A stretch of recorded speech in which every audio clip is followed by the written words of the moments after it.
Halo teman-teman, jumpa lagi bareng saya di channel Fix One. Kali ini aku mau membahas efek samping terlalu sering pakai SPayLater di Shopee.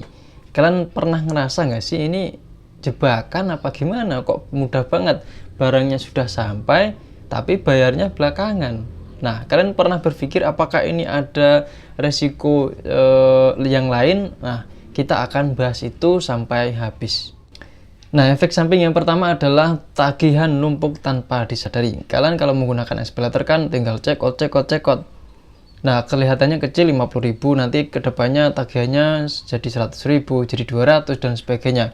Ini tantangan baru buat kalian yang belum pernah menggunakan SPayLater dengan bijak. Kalau kalian pertama kali pakai ini, pasti nanti tagihannya akan terus naik tanpa disadari. Soalnya tagihan SPayLater itu tentu sudah ada bunganya, ada tambahan bunganya. Nah, kalau kalian sampai telat bayar, juga ada dendanya. Nah, efek yang kedua adalah limitnya itu menjadi jebakan. Kalau kalian itu belanja, ya kan, kalau kita sering belanja, kemudian pakai SPayLater, kemudian kita bayar SPayLaternya itu tepat waktu, tidak pernah telat, tentu limit ini akan terus naik. Nah, limit yang terus naik ini justru akan menjadi setan kita, karena kita akan terus ingin belanja menggunakan SPayLater.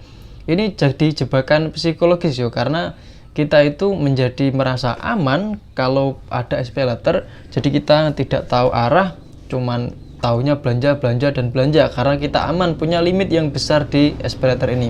Nah, efek samping yang ketiga kalau kalian sering menggunakan SPayLater adalah jebakan psikologis yang sangat meningkat. Kenapa saya bilang begitu?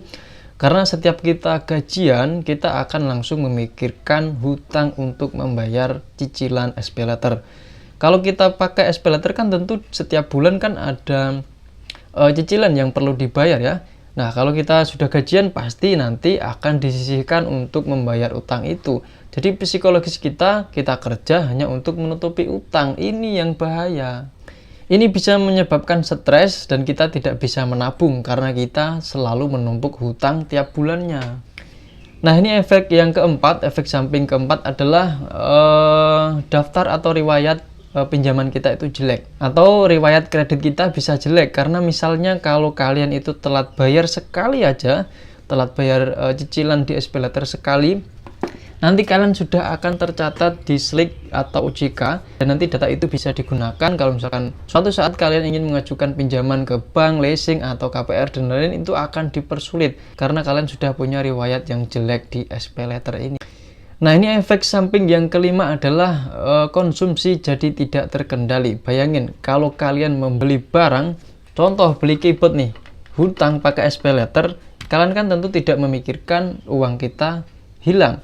Padahal kita bayarnya kan nyicil, soalnya barangnya sampai duluan, kalian bayarnya nanti. Itu bisa menyebabkan konsumsi kita itu menjadi tidak terkendali. Nah, ini bisa menyebabkan kita itu belanja bukan untuk kebutuhan kita, tetapi untuk keinginan yang sesaat. Itu setan. Nah, jadi kesimpulannya adalah SPayLater itu sesuatu hal yang mempermudah kita untuk belanja, akan tetapi kalau kita tidak bijak menggunakannya, itu bisa jadi setan.